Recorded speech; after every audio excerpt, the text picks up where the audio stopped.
আসসালামু আলাইকুম রহমতুল্লাহি আবরকাতু। নমস্কার, আদাব। আমি রফিক শেখ, ওয়েস্ট বেঙ্গল ইন্ডিয়া থেকে বলছি, part of victory with as.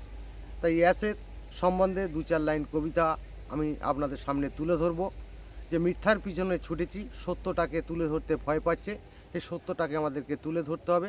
সেটা সম্বন্ধে আমি দু চার লাইন কবিতা ছন্দের মাধ্যমে আপনাদের সামনে তুলে ধরছি। মিথ্যার পিছনে ছুটেছে মানুষ, সত্য পাচ্ছে ভয়। মিথ্যা কোনোদিন সত্য হবে না, এটাই সমাজ কয়।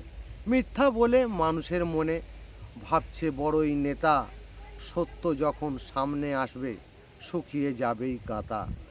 এসএলসি সত্য কথাই বলছে সবার কাছে, কিছু মানুষ বড়ই পণ্ডিত অ্যাসের আগেই ভাবছে।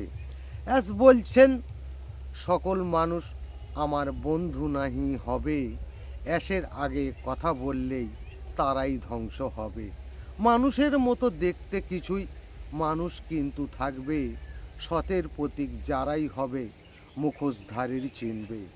অ্যাস বলেছেন টাকা দেব কোন এলসির মুখে, কতই বড় নেতা তুমি বলছো সবার কাছে। লক্ষ লক্ষ ডলার দেবে অভিনারেতেই বলছো, নিজের কিন্তু পাগল হয়েছো, অন্যর পাগল করছো। অ্যাস বলেছেন এই পাগল থেকেই থাকবে তোমরা দূরে, কিছুদিন পরেই কিন্তু এদের পাবে না খুঁজে। অ্যাস মুফারে ধন্যবাদ। ভিক্টোরি উইথ অ্যাস জিন্দাবাদ। আপনাদের যদি ভালো লেগে থাকে লাইক কমেন্ট শেয়ার করুন। ধন্যবাদ।